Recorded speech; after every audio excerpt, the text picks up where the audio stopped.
Bonjour Pierre Cadalin. Bonjour. Salut Pierre. Salut. Merci d'avoir accepté notre invitation. Alors Pierre-Yves, tu es avec Marie-Madeleine Doré-Lucas, l'un des deux chefs de file de la France Insoumise pour les prochaines élections régionales en Bretagne. Vous allez a priori partir tout seul après l'échec de vos discussions, de vos négociations avec Europe Écologie Les Verts. Qu'est-ce qui a achoppé justement dans vos discussions? Eux, ils parlent d'un problème qui est lié à votre rapport à la notion de fédéralisme. D'abord, on n'est pas certain du tout de partir tout seul à ce stade. On continue une démarche assez ouverte où on est en discussion avec le Parti communiste et Génération pour essayer de constituer toujours ces conditions pour une majorité alternative en Bretagne qui puisse permettre de rompre, j'y reviendrai sans doute, avec le modèle agro-industriel breton. Et c'est pour ça justement qu'on avait mis d'une certaine manière un peu d'espoir dans les discussions avec Europe Écologie Les Verts, parce qu'on se disait, s'il y a bien une région où ça ferait sens d'aller ensemble, la France Insoumise et Europe Écologie Les Verts, c'est en Bretagne, puisqu'il y a un intérêt politique majeur à rompre avec l'influence du lobby agro-industriel sur le conseil régional. Et chemin faisant, on a continué à discuter, on a échangé et on a constaté effectivement un point d'accord là-dessus. On est contre les fermes-usines, on est contre l'idée que finalement une agriculture toujours plus demandeuse d'intrants, de pesticides, etc., ruine la santé des paysans et de l'environnement. Enfin, ça, il y a des points d'accord fondamentaux, mais effectivement, en bout de course, ils ont fini par dire non, écoutez, nous ne sommes pas d'accord car vous n'êtes pas fédéralistes. Chose qui m'a surprise, qui nous a tous surprises, et je leur ai dit, mais écoutez, le fédéralisme, la question de la République fédérale, déjà, soyons honnêtes, ça n'intéresse pas énormément de nos concitoyens, mais en plus, elle peut être versée au débat public dans le cadre d'une proposition centrale de la France Insoumise, celle de l'Assemblée constituante. Et elle n'appartient pas au débat qui va avoir lieu pendant ces élections régionales. Les politiques publiques régionales ne décident pas si une région devient autonome ou non. Donc je crois que là, il y a eu un prétexte un peu politicien qui a été mis en œuvre, mais ça ne change rien au sens général de la démarche qu'on va porter. C'est-à-dire, on espère rassembler largement des citoyens, éventuellement d'autres forces politiques, pour poser les conditions d'une majorité alternative. Et s'ils ne l'ont pas voulu pour le premier tour, on va dire de leur propre volonté, on appelle les électeurs en votant pour nous justement à les forcer à construire cette alternative pour la Bretagne. Un mot avant d'aller plus loin quand même sur la stratégie qui va être la vôtre et puis sur les propositions qui vont être les vôtres. Pour ceux qui regardent l'émission, la Bretagne c'est aussi un contexte politique particulier parce que aujourd'hui, c'est le socialiste Loïc Chenet-Girard qui est un protégé de Jean-Yves Le Drian qui dirige aujourd'hui une très large majorité politique composée de socialistes, de communistes, de régionalistes, de la République En Marche, donc de la majorité présidentielle aussi, d'écologistes et de radicaux. Comment comprendre aujourd'hui cette extrêmement large majorité au sein d'un exécutif qui, demain, dans des cadres d'élections régionales, vont sans doute s'opposer? Moi, je crois que le cœur du problème, c'est précisément la domination du macronisme au sein de la majorité régionale. On arrive à une situation complètement absurde et qui est chaotique, mais qui renvoie à la décomposition générale du Parti socialiste ces dernières années, avec le premier vice-président Thierry Burlot, donc qui est le bras droit du président de région, qui va aller mener une liste pour la République En Marche avec les centristes, etc. À ce moment-là, moi je me demande, mais qu'est-ce qui fait la cohérence politique de l'actuelle majorité? Comment Loïc Chenet-Girard a-t-il pu travailler pendant des années avec quelqu'un qui aujourd'hui est prêt à rejoindre les couleurs de la présidence, si vous voulez, la plus antisociale et violente pour le pays. Et dans le même temps, tu disais que vous étiez en train de discuter, vous avez discuté avec les écologistes, vous allez discuter avec les communistes qui font partie de cette majorité aujourd'hui.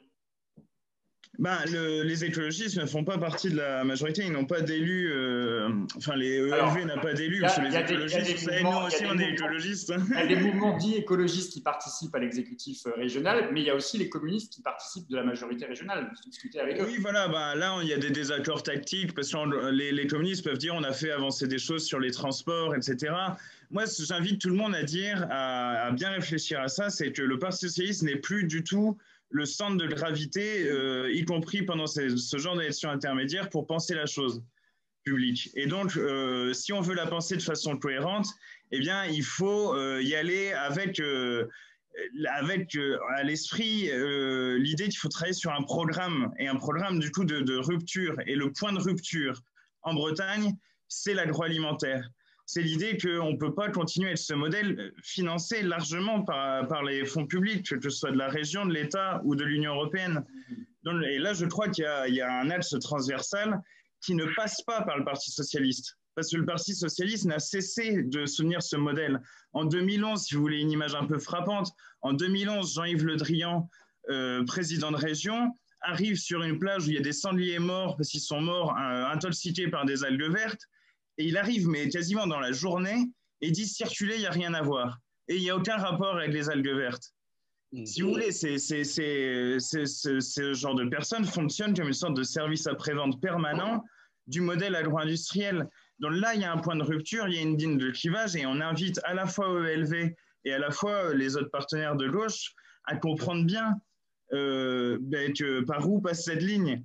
Et si jamais le Parti socialiste veut passer de l'autre côté, je veux bien voir, mais je n'y crois pas un seul instant. Mais ça veut dire que au second tour, par exemple, vous n'appellerez pas à voter pour les socialistes mais de toute façon, on verra bien. L'objectif politique à ce stade, c'est quand même d'être une force majeure à la sortie du premier tour et de pouvoir constituer cette majorité alternative.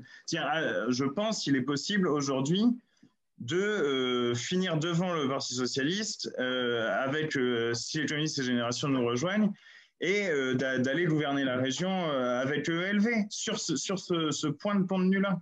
Juste une dernière question sur la stratégie. Là, tu parles de faire des alliances en fait, qui ressemblent modulo le Parti socialiste à la gauche plurielle, c'est-à-dire la France insoumise, Génération, Europe Écologie Les Verts et le Parti communiste. C'est fini, le dégagisme de la France insoumise, ça n'existe plus, parce que là, tu vas te retrouver sur ta liste avec des gens potentiellement qui sont des communistes, qui sont élus depuis longtemps. Non, ceux-là, ils partent avec le PS déjà. Ah, ok, voilà. En fait, ça, c'est aussi la magie, la beauté du geste. Il faut quand même comprendre, moi, je cède rien à ce pour quoi je suis engagé depuis longtemps. C'est l'idée qu'il faut renouer la confiance entre les citoyens et les institutions.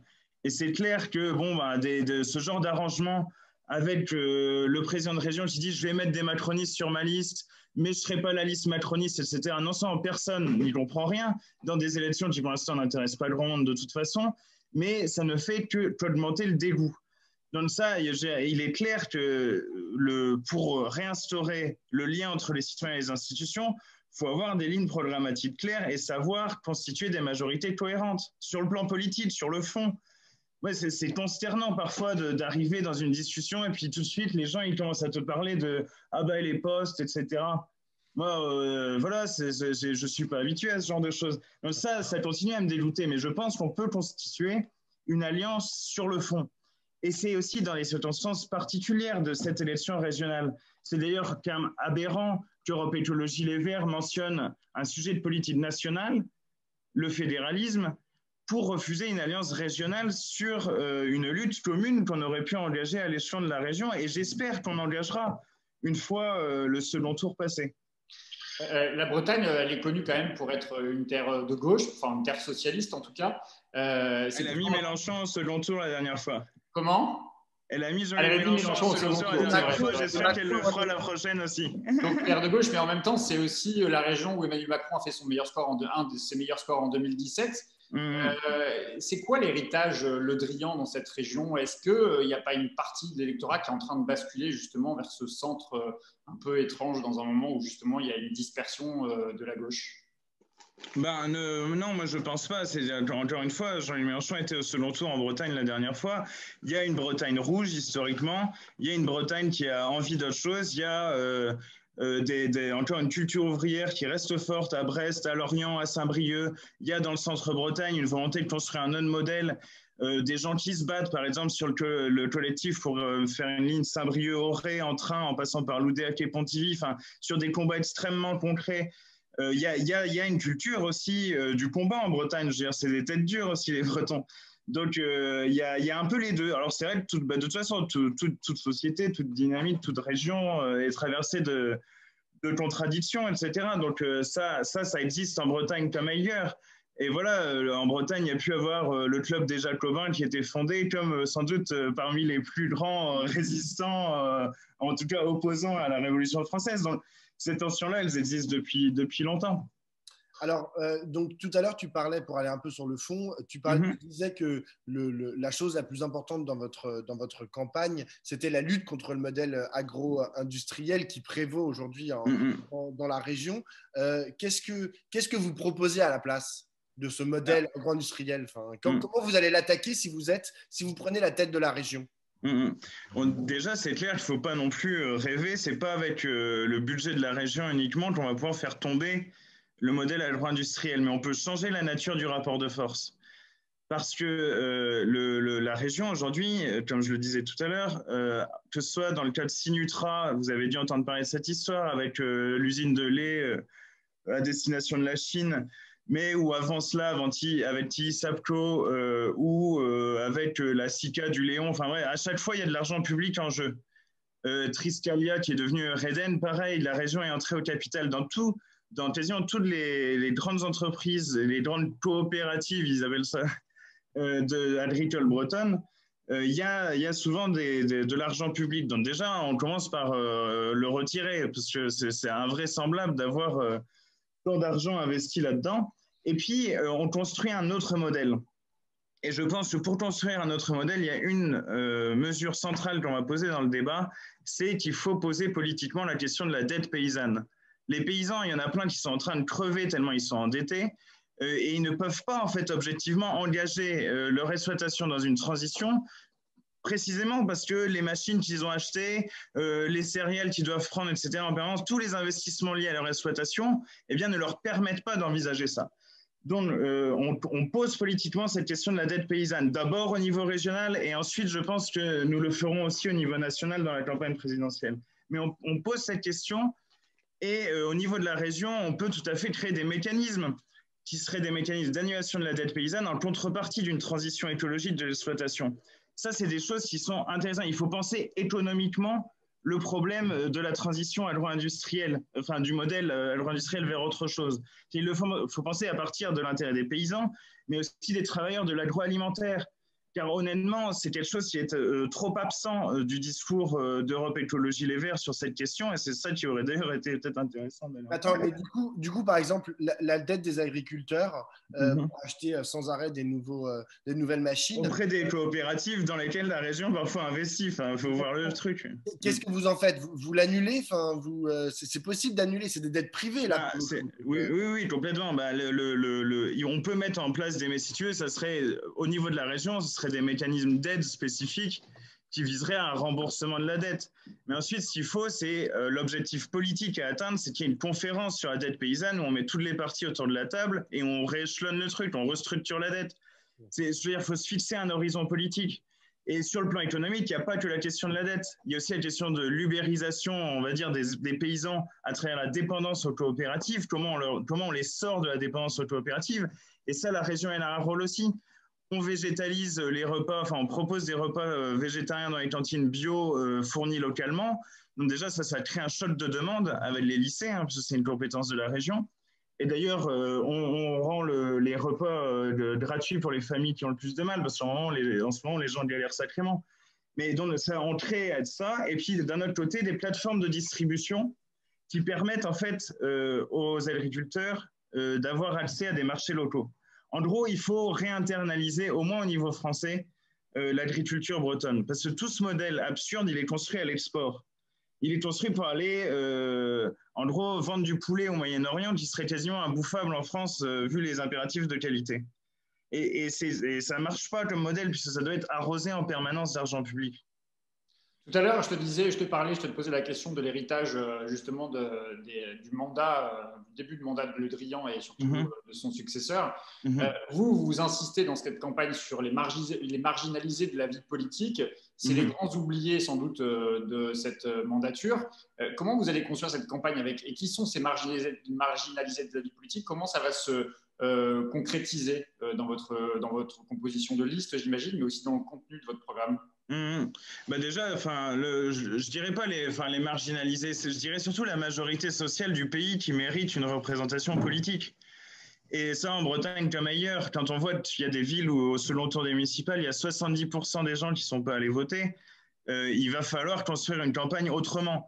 Effectivement, ça se pense à partir d'une liste où on va intégrer des gens qui travaillent dans le secteur, par exemple, de l'industrie maritime, parce que ça, c'est un enjeu extrêmement important aussi. Il faut une politique industrielle articulée aux enjeux écologiques, des paysans, des gens investis dans le secteur associatif, dans le secteur culturel qui souffre énormément en ce moment. Bref, une liste qui soit un peu à l'image de la société, de ce qui se passe en Bretagne, et puis surtout une campagne qui puisse permettre de politiser cette élection, c'est-à-dire de parler politique. Parce que si vous voulez, quand on ouvre la presse, parfois on a l'impression que c'est la course des petits chevaux.